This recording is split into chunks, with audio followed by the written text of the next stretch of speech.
Clink. The keys make a soft, friendly sound as you curl your fingers around them. Brass, cool at first, then warming in your palm. Through the frosted window of the carriage, you can see snow falling, steady, unhurried. Snow that has been falling for hours and will fall for hours more. The carriage rocks gently beneath you. A wool blanket rests across your lap, heavy, warm. Warmth that has seeped into the fabric over the long journey. You are almost there now. The wheels hush through the fresh snow, a sound like whispered lullabies. Like the world has decided to speak only in soft tones tonight. And then the carriage slows, settles, stops. A moment of perfect stillness.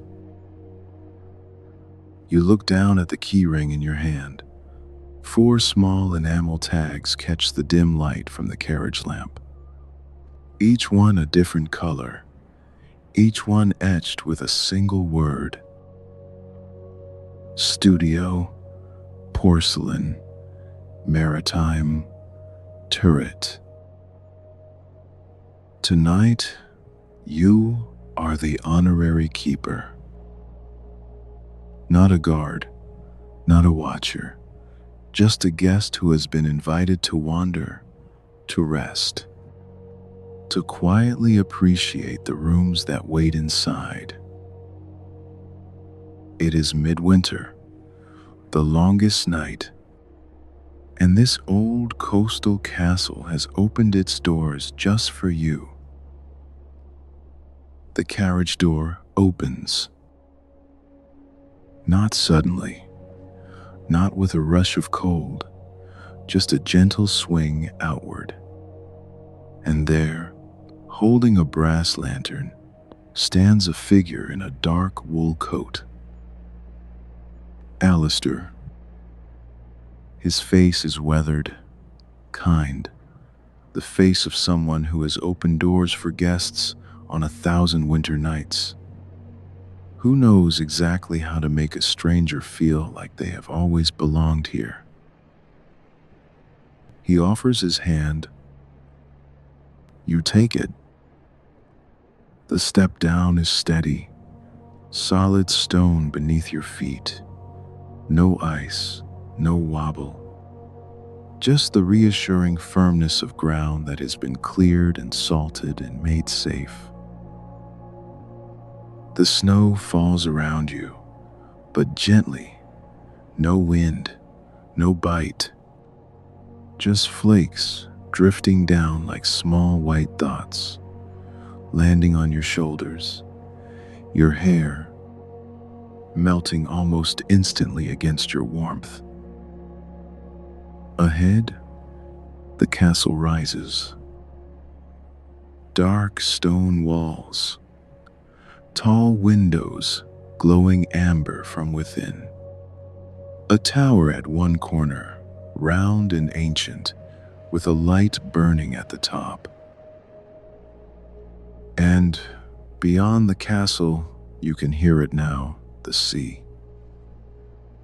A low, distant hush, waves finding the shore somewhere below the cliffs. A sound that has been here for centuries. A sound that will be here long after this night has passed. But it is muffled, soft.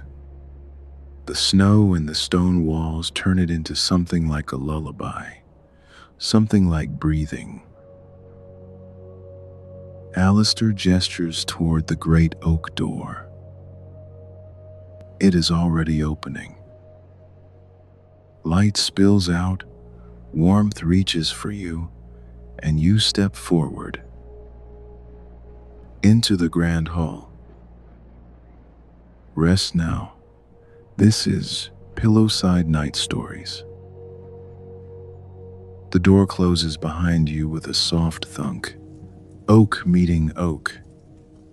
The sound of the world being gently shut away. And, oh, the warmth.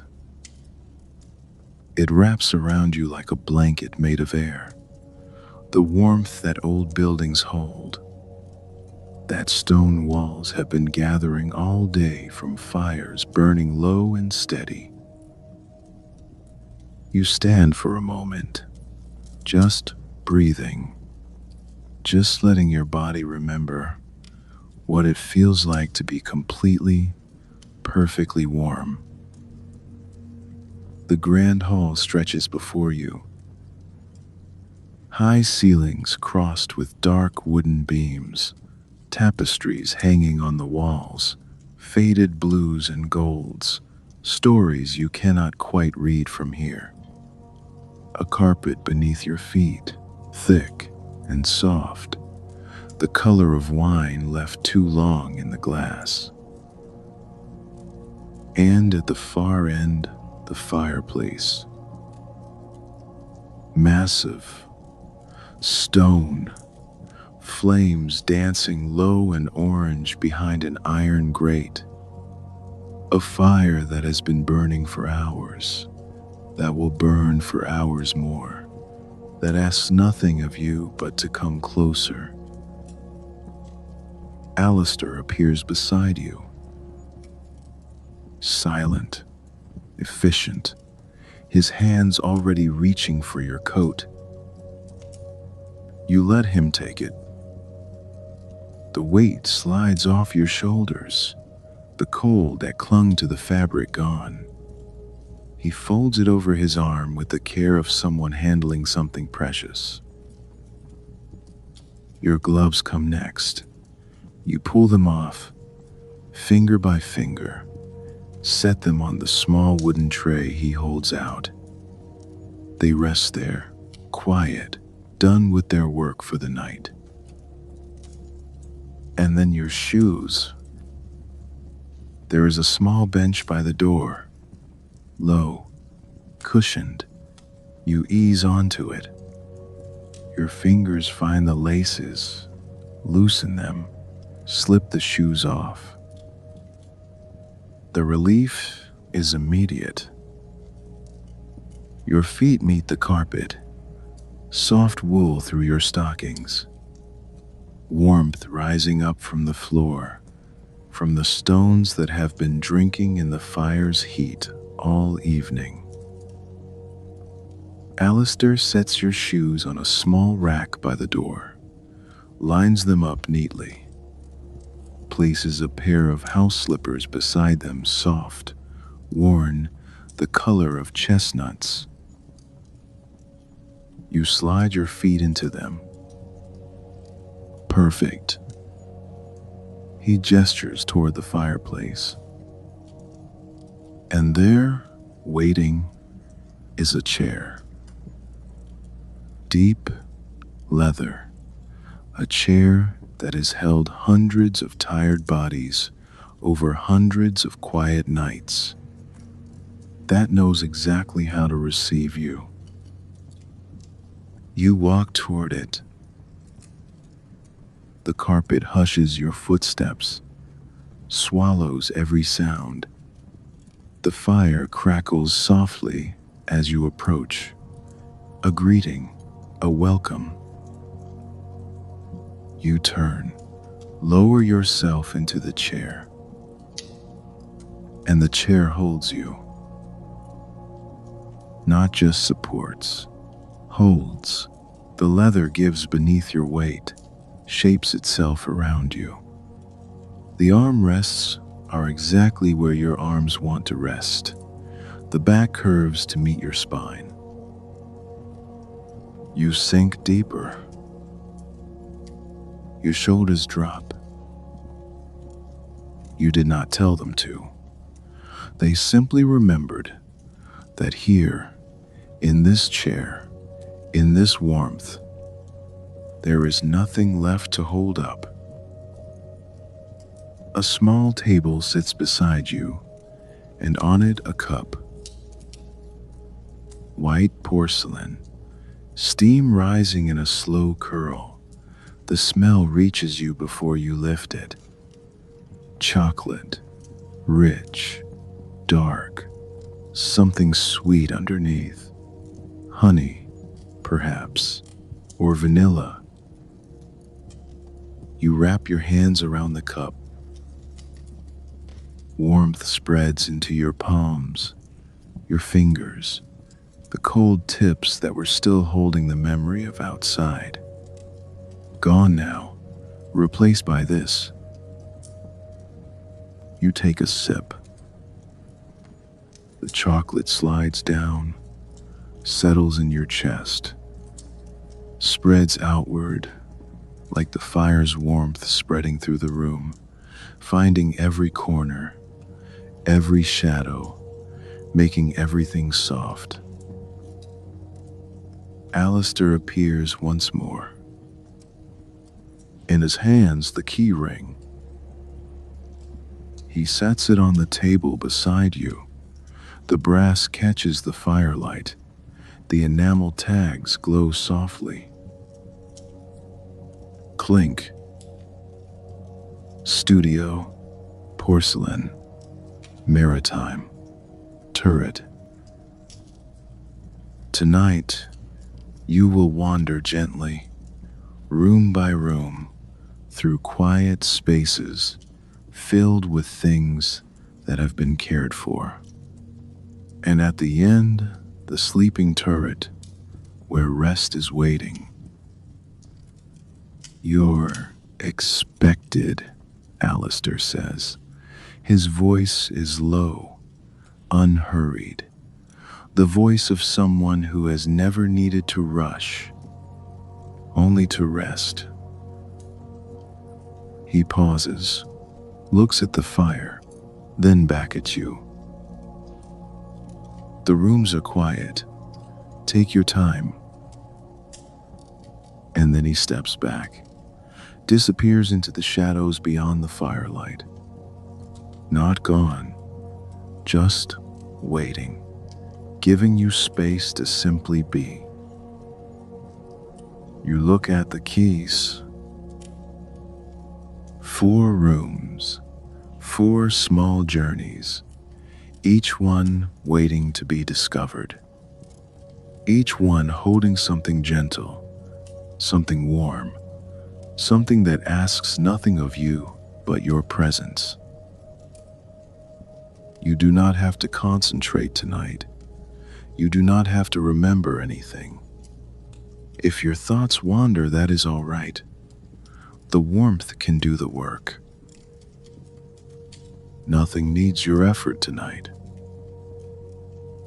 The fire crackles. You take another sip of chocolate. Outside, the snow continues. Inside, everything is gentle. Your breath slows. You notice it without trying to change it. In through your nose, out through your lips. The rhythm of rest, the rhythm your body has known since before you could remember. The cup is warm in your hands. The chair is soft beneath you. The fire speaks its quiet language of crackle and settle and glow. You blink slowly. Your eyes rest on the flames for a moment, orange and gold and deep red at the heart, dancing but gently, no urgency, no demand. Just light, just warmth, just the oldest comfort in the world.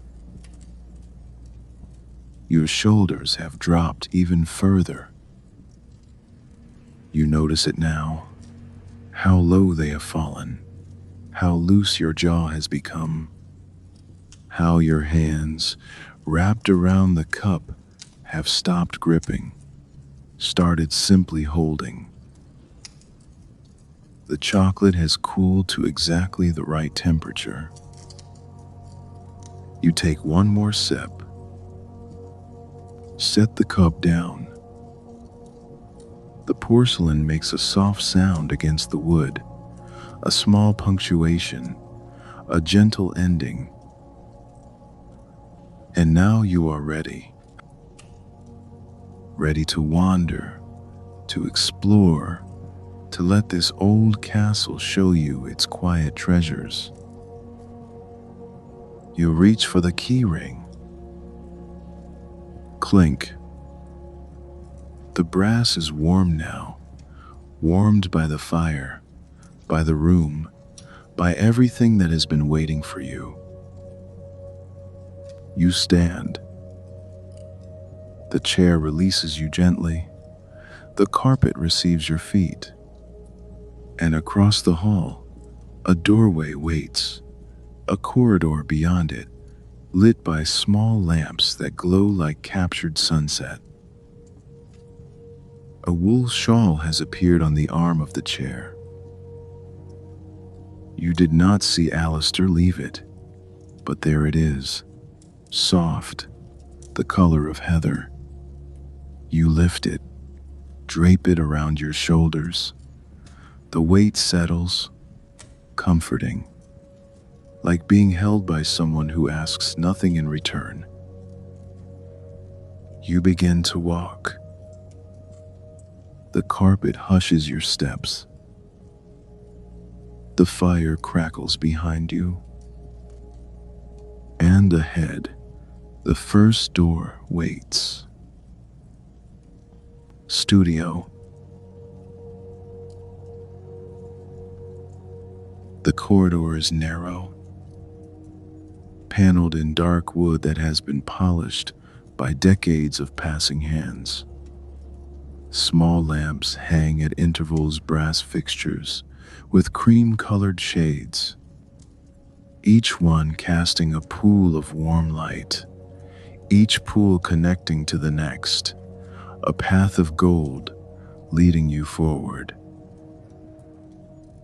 Your footsteps are silent on the thick runner.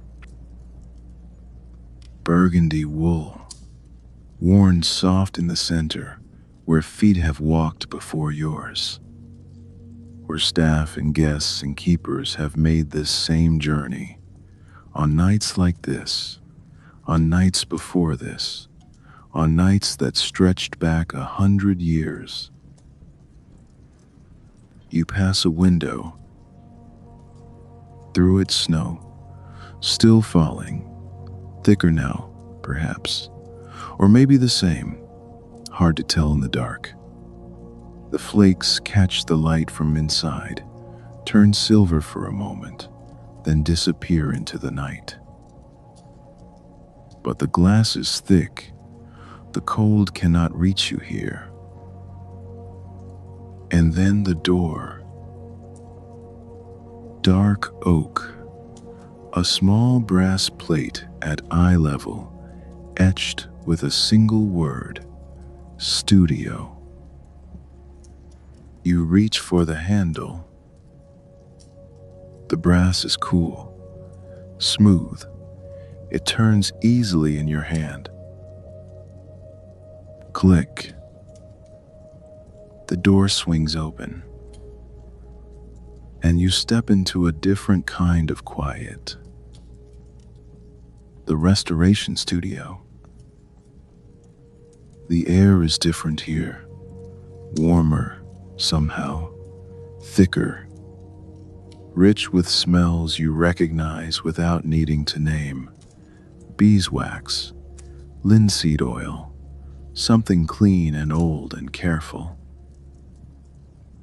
The room is not large, but it feels endless.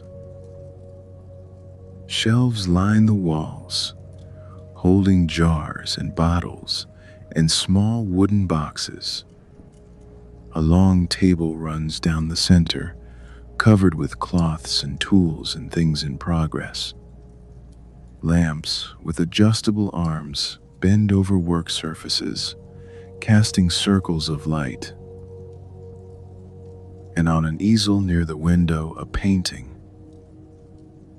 You cannot see it clearly from here, just shapes, colors dulled by time, a landscape perhaps, or a portrait, something that has been waiting to be brought back. A figure moves near the easel. Not Alistair. Someone else. A woman, small, silver-haired, wearing a canvas apron over a wool sweater. Her hands are steady. Sure, the hands of someone who has been doing this work for a very long time. She does not look up. She is focused, absorbed, a soft brush in her fingers, moving in small strokes across the canvas. So gentle, it barely seems to touch. Alistair appears beside you. He gestures toward a chair. It sits against the wall, angled toward the easel, deep cushions, a small blanket folded on the armrest. A place that has been prepared, a place that was waiting for exactly you. You walk toward it. Your feet find a thick rug wool, cream-colored, soft as cloud. You ease into the chair. The cushions receive you, hold you. The blanket unfolds across your lap without you quite deciding to reach for it. And now you watch. The woman at the easel does not speak. She does not need to. Her brush moves in slow, deliberate strokes.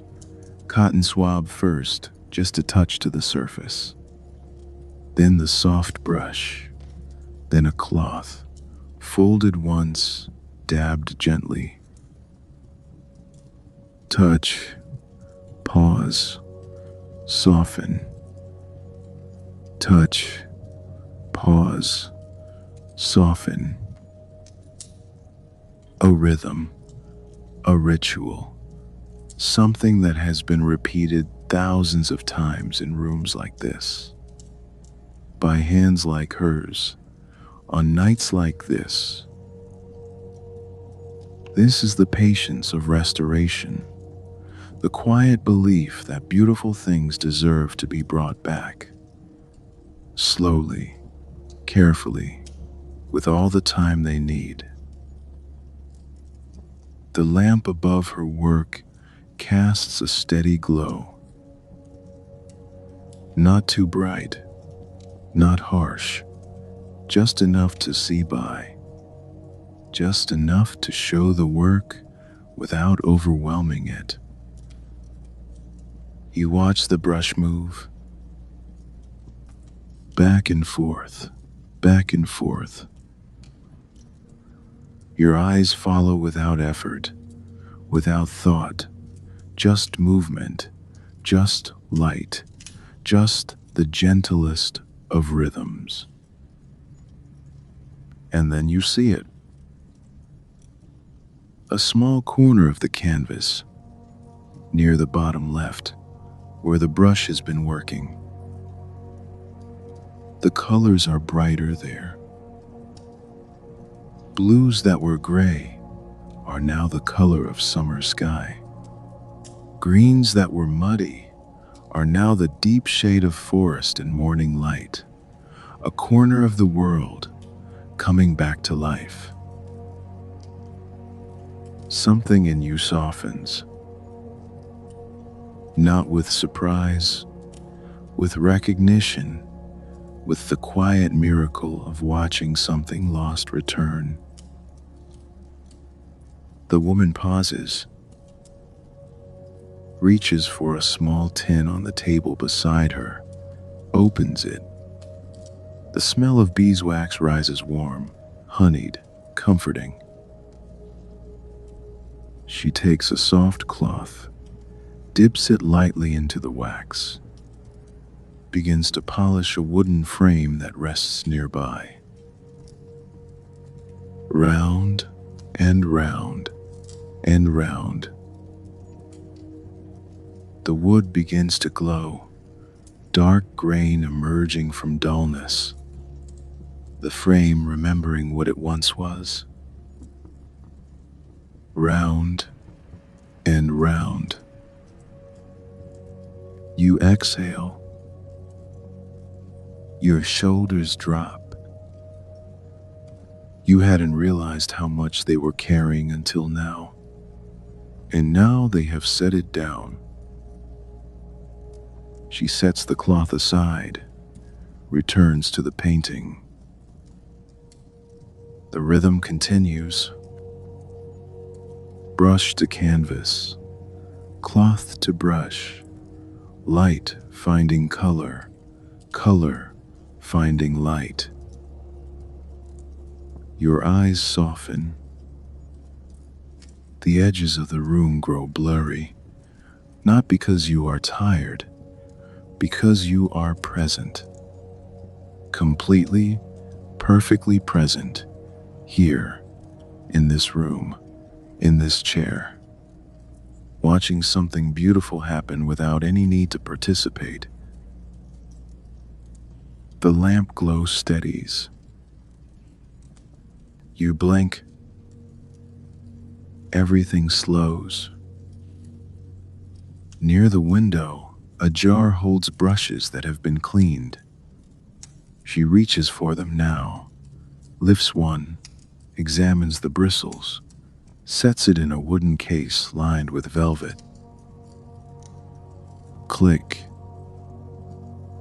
Another brush, another examination, another gentle placement. Click, settle, click. Everything here is cared for. Every tool, every surface, every small thing that makes this work possible. And tonight you are cared for too. Alistair's voice comes from somewhere behind you, quiet, almost a whisper. Just watch the light return. That is all he says. That is all that needs to be said. You watch. The brush moves, the colors brighten, the painting remembers what it once was. The night can do what it likes out there, and here, nothing hurries you. Time passes. You do not know how much you do not need to know. The blanket is warm across your lap. The chair holds you steady. The rhythm of the brush has become the rhythm of your breathing. In, out, in, out. Touch, pause, soften. The same, the same. Your jaw has unclenched.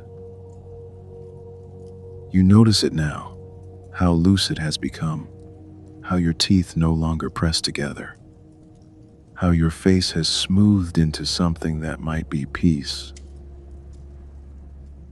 Your hands rest heavy in your lap. They have stopped doing anything, stopped reaching, stopped holding. They simply are, resting where they fell, warm beneath the blanket. The painting is half restored now. You can see it taking shape, a landscape, hills rolling toward a distant sea, a sky that might be dawn or might be dusk, trees that have been waiting to be green again. The woman sets down her brush, reaches for a clean cloth, folds it once, twice, 3 times. The fabric whispers against itself, a sound so soft it barely exists. But you hear it. In this quiet, in this stillness, everything can be heard. Fold, smooth, fold, smooth. She dabs the cloth against the canvas. Once, twice, then steps back, looks at her work. A small nod. Not satisfied, that word is too strong. Content. The nod of someone who knows the work will continue tomorrow, and the day after, and the day after that. No rush, no deadline, just the slow, patient work of bringing beauty back. She turns, sees you. A smile, small, warm. The smile of someone who is used to quiet company, who understands that some things are better witnessed than discussed. Then she turns back to her work, begins to clean her brushes. Water in a small jar, bristles swirling, the soft sound of restoration coming to rest. Swirl, tap, swirl, tap. The bristles against the jar's edge, a tiny rhythm, a lullaby for tools that have done their gentle work. Alistair appears at your elbow. In his hand a key. Porcelain. The enamel tag catches the lamplight, pale blue, like the sky in the painting that is slowly coming back to life. Clink. Whenever you're ready, he says. You are ready. Not because you must leave, but because there is more to see, more rooms waiting, more quiet wonders. You stand. The blanket folds itself back onto the chair. The cushions release you. Your feet find the floor. At the door, you pause. Look back. The woman is still at her easel, still working, still patient. The painting is brighter than when you arrived. Not finished, not yet, but on its way. You will not see it completed. And that is all right. Some things are meant to be witnessed in process, in becoming, in the gentle, unhurried work of returning to what they once were. You step through the door. Alistair follows. The corridor waits.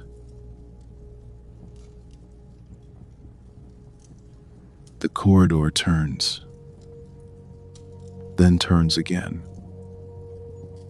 You follow Alistair through pools of lamplight, past windows that show nothing but snow and dark, past doors that remain closed rooms for another night, perhaps another visit.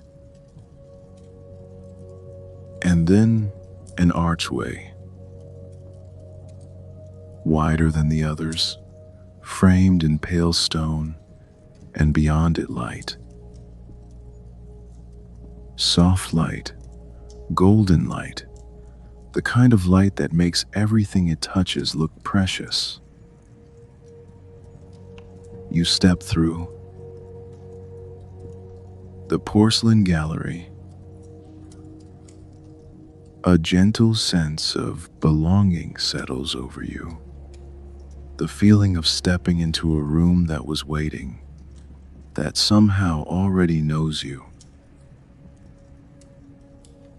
Glass cabinets line the walls. Floor to ceiling, dozens of them, each one lit from within by small lamps that cast the gentlest glow. And inside each cabinet, porcelain. Cups, saucers, plates, bowls, figurines, vases, pieces that have survived centuries, that have been held by hands long gone, that have been set on tables in rooms that no longer exist. And now they are here, safe, preserved, cherished, waiting to be seen. The floor is dark wood, polished to a mirror shine. Your reflection moves beneath you as you walk a shadow self, keeping pace. In the center of the room, a small table, round, set with a tea service, 2 cups waiting, steam rising from a pot. Alistair gestures toward a chair. Velvet, deep green, the color of moss in old forests. You ease into it. The fabric embraces you, soft, worn, the kind of soft that only comes from years of holding tired bodies. And then you notice the sound, or rather, the absence of sound. This room is quiet in a different way. Hushed, padded, the glass cabinets seem to absorb every noise, every footstep, every breath. What remains is something like silence, but warmer, more intentional. A silence that has been cultivated, cared for, protected. Alistair moves to the nearest cabinet. In his hand, a feather duster. Long handle, soft plumes light as a sigh. The feathers are gray and white, ostrich, perhaps. Made for exactly this work, moving with practiced care. He opens the cabinet door. A small click, glass meeting wood, then stillness again. He begins to dust. The feathers move across the first shelf, slowly, deliberately, touching each piece without disturbing it, finding the dust that is gathered in corners, in curves, in the small spaces where time collects. The movement is hypnotic. Back and forth, back and forth. The feathers whisper against the porcelain. Shh, shh, shh. A sound so soft, it is almost imagined, almost a memory of a sound. But you hear it, in this quiet, in this stillness. You watch. The first shelf holds blue and white pieces. Cobalt patterns on cream, willow trees and bridges, pagodas and birds. Designs that traveled across oceans centuries ago, that were prized and copied and collected. The feathers move among them. Touch a teapot's curved handle. Brush a cup's delicate rim. Find the small hollow where a lid meets a bowl. And then a sound. Ting. Tiny, clear, like a bell struck very far away. The duster has touched two pieces at once, set them ringing against each other. A note so brief it barely exists. Then silence again. Your shoulders soften. You did not know they had tightened, but they had. And now they release. The sound did something, unlocked something, let something go. Alistair moves to the next shelf. Rose patterns now. Pink and gold on white. Flowers that bloom eternally. Painted by hands that understood beauty, that knew how to make something that would last. The feathers whisper. Shh, shh, shh. Another tiny sound. Tink. A saucer settling against its cup, finding its place, resting. Your breath has slowed. You notice it now, how deep it has become, how your chest rises and falls with the rhythm of the duster, with the rhythm of the room. These objects have been kept safe for generations, handled with care, protected from harm. And tonight, in this room, you are kept safe too. The tea service on the table catches your eye. Steam still rising, patient, waiting. Alistair sets down the duster, moves to the table.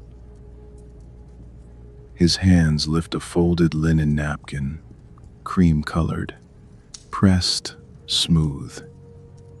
He unfolds it once, twice, lays it across the table beside your cup. The fabric settles without a sound.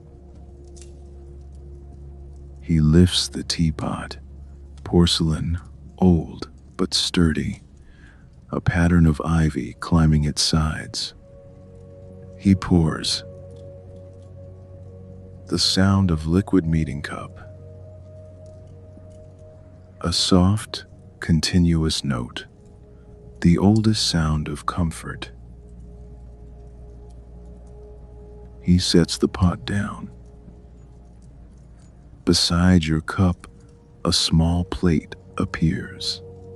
On it, two pieces of shortbread, golden, crumbling at the edges, made the same way for 100 years. A small silver teaspoon rests on the saucer.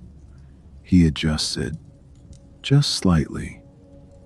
So, the handle points toward you, ready.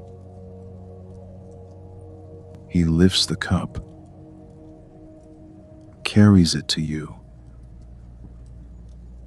The saucer is warm in your hands. The cup sits in its center, steady, balanced.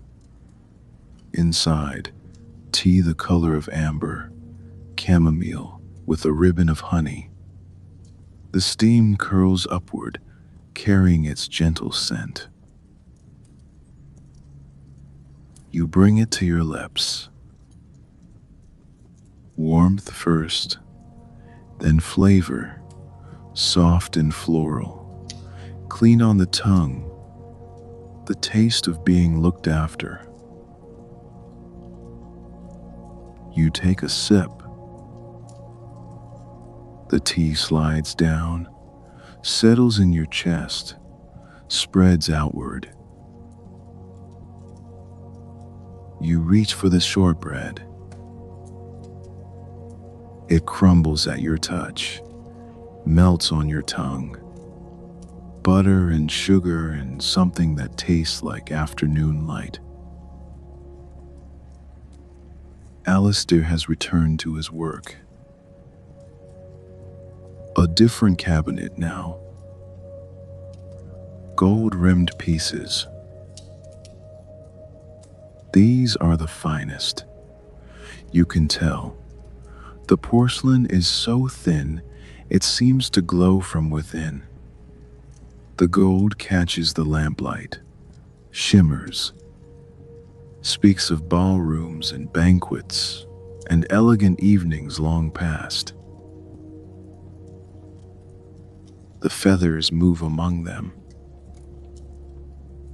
Gentler now, if that is possible, lighter, more careful. Shoo. You watch. The cup is warm in your hands. The chair holds you steady. Winter stays beyond the walls, and comfort stays in your hands. Time becomes elastic, stretches, softens, loses its edges. You take another sip of tea. Watch the dust vanish from another shelf. Listen to the tiny sounds of porcelain settling, finding its place, resting after being touched. Ting, tink, settle. Your eyes follow the feathers. Back and forth, back and forth.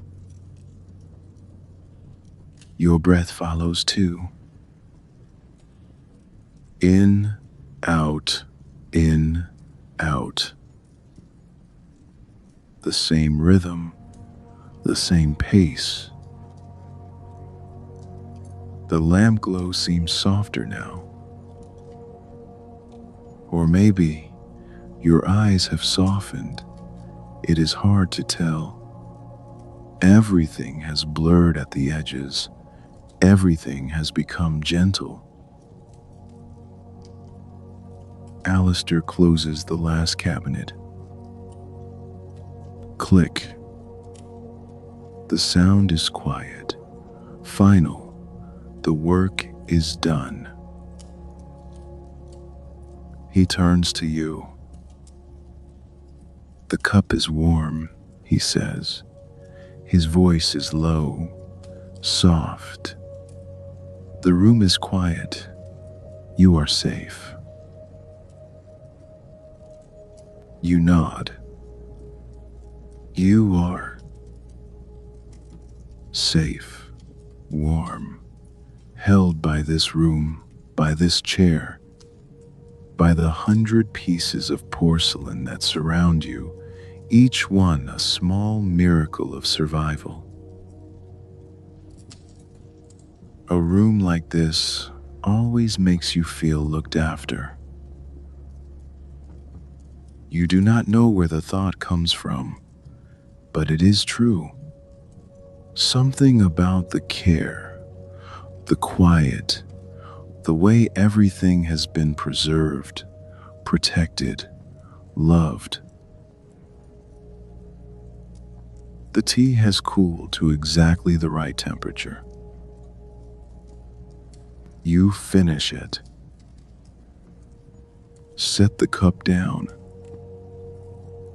The porcelain makes a soft sound against the saucer. Tink. A small goodbye. Alistair offers his hand. In it, a key. Maritime. The enamel tag is the color of deep water, of waves seen from far away, of the sea that has been waiting beyond these walls all night. Clink. You stand. The chair releases you. The room watches you go, all those hundreds of pieces, all that quiet beauty, all that patient waiting. You will remember this. The whisper of feathers, the tiny bells of porcelain, the tea that tasted like being cared for. You step through the archway. The corridor waits. The corridor descends. Not steeply, just a gentle slope, a gradual lowering, like the castle itself is settling closer to the sea. There are landings along the way, places to pause, places where the stone floor widens and a small bench waits. But you do not need them tonight.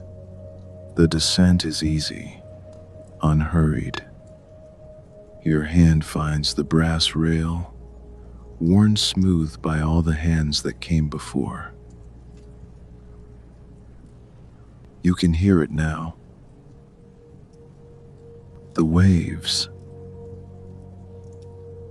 Faint, muffled, a low hush that rises and falls. The sound of water finding stone, finding sand, finding its eternal rhythm. But it is distant, contained.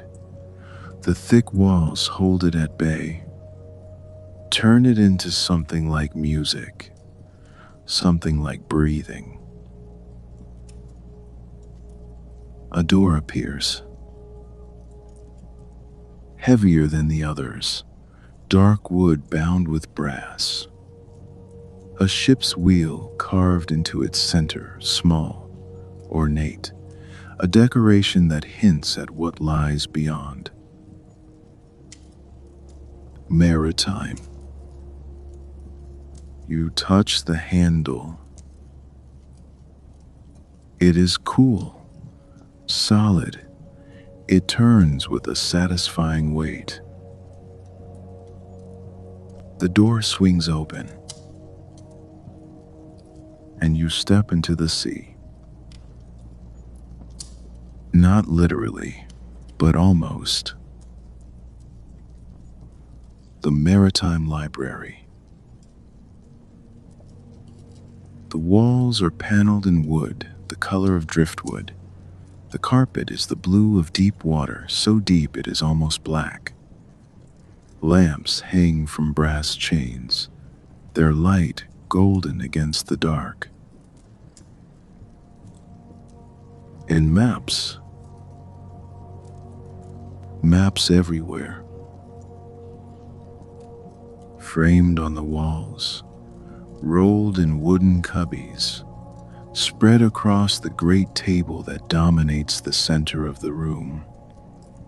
Maps of coastlines and islands and seas that sailors charted centuries ago. A window runs along one wall, floor to ceiling, thick glass, and beyond it the night. Snow falling against darkness, and somewhere beneath the snow, the sea. You cannot see it, but you can feel it, a presence, a weight, a constant, patient companion. The sound is louder here. Hush, hush, hush. Waves finding the cliffs below, breaking, retreating, breaking again. But the glass is thick, the sound is soft. A lullaby rather than a roar, a comfort rather than a threat. Alistair gestures toward the great table. A map has been laid out. Large, old, the paper thick and cream-colored, edges worn soft by time. Coastlines traced in faded ink, islands marked with names you cannot quite read. You move closer. Your fingers find the edge of the paper. It is cool beneath your touch, smooth, the texture of something that has been handled with care, unfolded and refolded 1,000 times by 1,000 different hands. You trace a coastline. Your finger moves slowly along the ink, following the curves, the inlets, the small bays where ships might shelter from storms. The paper whispers beneath your touch. Soft rasp, soft rasp. A sound like memory, like history, like all the sailors who traced these same lines before setting out into the wide sea. All those journeys, all those voyages, all contained here on paper. Safe, still, no longer needing to be made. Your finger reaches a harbor, pauses. A small dot, a name written beside it in script, so fine it is almost illegible. A place that existed, that might still exist, that someone thought important enough to mark. You breathe out. Your shoulders drop. The coastline continues. Your finger follows, around a point, past a lighthouse, along a stretch of shore that curves like a sleeping body. The waves continue their rhythm beyond the window. Hush, hush, hush. Your breath follows. In, out, in, out. The same. On a shelf beside the table, something catches your eye. A bottle. Glass. Old. Slightly green with age. And inside a ship. Tiny. Perfect. 3 masts. Sails. Unfurled. Every rope and spar rendered in miniature. A whole vessel, captured in glass, waiting. You lean closer. The ship does not move. Of course it does not. But in the lamplight, the glass seems to glow. The sails seem to catch an invisible wind. The whole thing seems alive, ready, patient. You imagine the hands that built it. Long evenings, careful work, tweezers and glue, and the kind of patience that belongs to another era. Someone sat in a room not unlike this one. Someone placed each piece with care. Someone sealed the bottle and set the ship adrift in its small glass sea. And now it is here. Still sailing, still waiting, still perfect after all these years. You straighten. The map calls you back. You begin to fold it. One corner first, gently, carefully. The paper gives way with a soft crease. The coastline disappears beneath itself. Fold, pause, breathe. Another corner. Fold, pause, breathe. Then another. The rhythm is meditative, hypnotic. Your hands know what to do without being told. Fold follows fold. The map grows smaller, neater, more contained. Alistair appears beside you. In his hands, a length of soft cotton string, cream-colored, worn smooth. You take it. Wrap it around the folded map. Once, twice, tie a gentle knot. The string holds. The map rests. He hands you a small paper label, blank, a pencil beside it. You do not need to write anything, but you hold the pencil for a moment. Feel its weight. The wood worn smooth by other hands, other catalogers, other quiet evenings in this room. You set it down. The map is complete, folded, tied, ready to rest in its cubby until someone needs it again. Outside, the storm continues. Beyond the glass, snowfall. Within the room, steady warmth.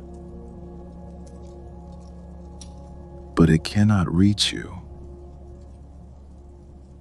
Nothing can reach you here.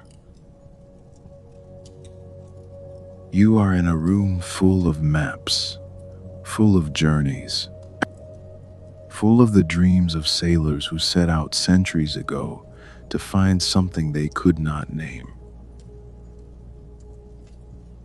And you have already arrived.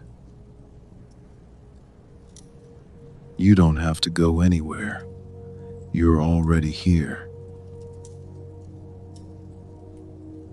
The map is resting now. A neat rectangle of cream-colored paper wrapped in string.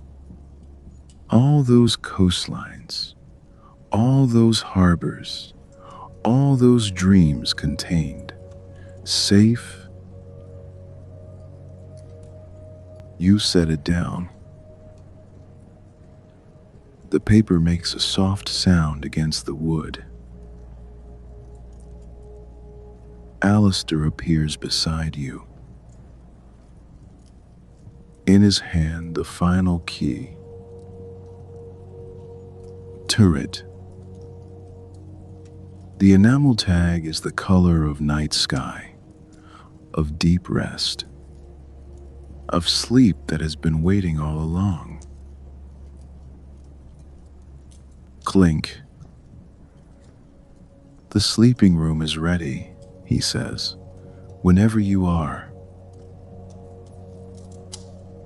You are ready. More than ready. The journey through these rooms, the restoration, the porcelain, the maps has done its work. You feel it in your bones. The looseness, the warmth, the gentle heaviness that comes before sleep. Alistair leads you to a small door at the back of the library. It opens onto a passage. Not stairs, a gentle ramp, curving upward. Brass handrails on both sides, worn smooth and warm to the touch. Small lamps at intervals, casting pools of gold. The rise is easy, unhurried. Your body barely notices the ascent. And at the top, another door. The last door. Turret.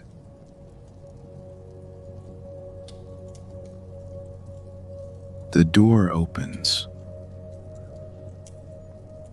and warmth reaches out to greet you. The sleeping turret. Round, stone walls, a ceiling that curves overhead like the inside of a shell. Windows on 3 sides, each one showing the same view. Snow falling against darkness, the sea somewhere below, the night holding everything in its quiet arms. And in the center of the room, the bed. A 4-poster. Dark wood, carved with patterns you cannot quite see in the lamplight. Heavy curtains tied back with velvet cords. And beneath the canopy, pillows, blankets, a duvet so thick it looks like a cloud that decided to land. The room is warm. A small fireplace against one wall, embers glowing low. A fire that needs no tending, that will burn gently through the night, that asks nothing of you. You step inside. The carpet is thick beneath your feet, wool, the color of cream, soft as anything you have ever touched. Alistair does not follow. He remains at the door. Everything you need is here, he says. His voice is low, final. The voice of someone who has done this work many times, who knows exactly when to step away. The night is yours. He pauses. Rest well. And then the door closes. Softly. Click.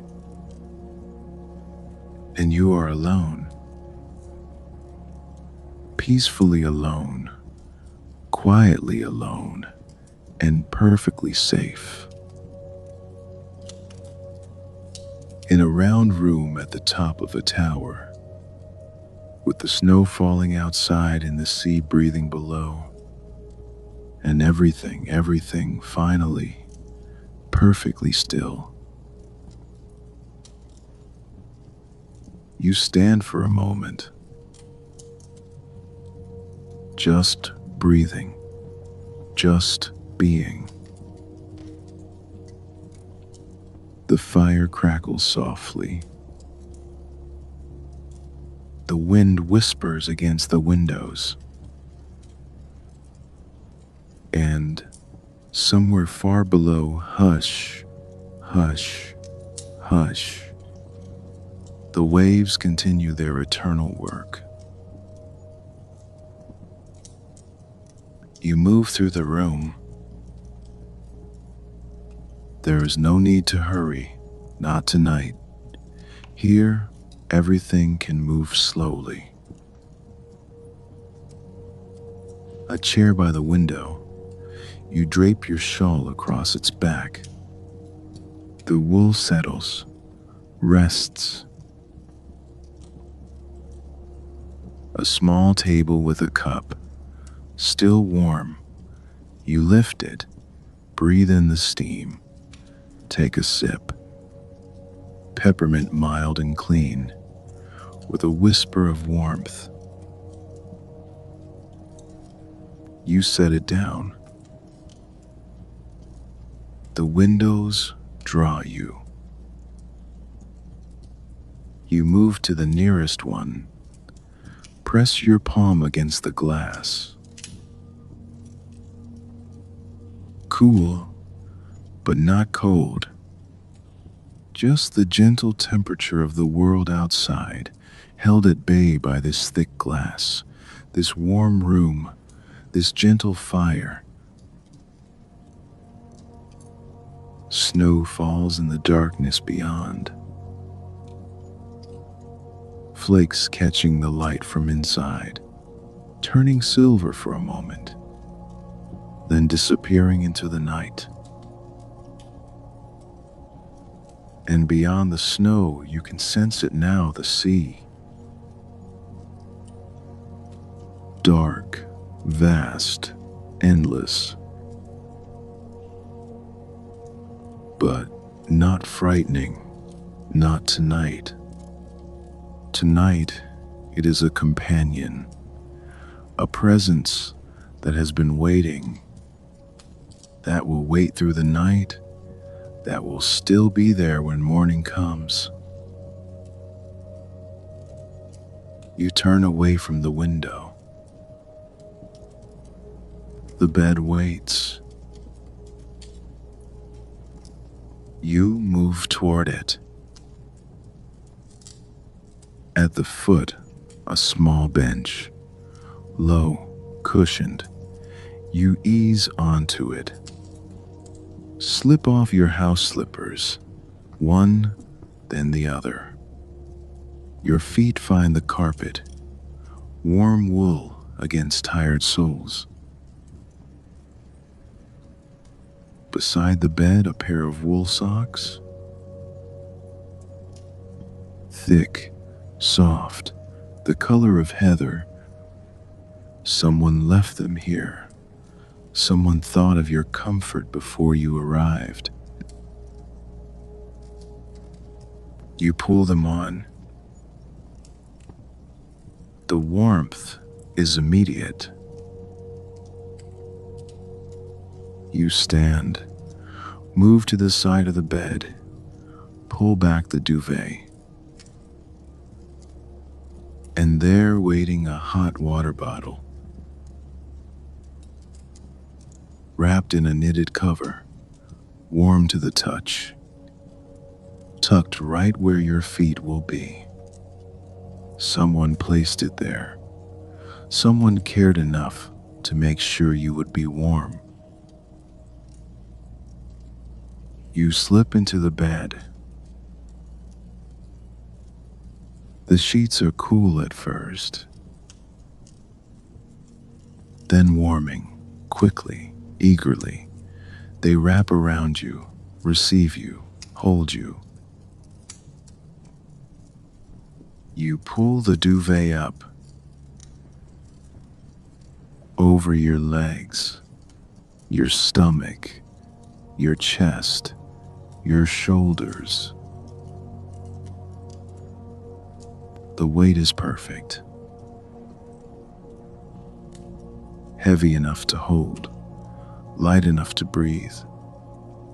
The weight of being held by something soft, something that asks nothing, something that simply gives. Your head finds the pillow. Down, soft, a pillow that shapes itself to you, that knows exactly how to receive a tired head. You sink deeper. The room holds you now, the way it has held so many others on nights like this, in storms like this, when someone needed a quiet place to rest.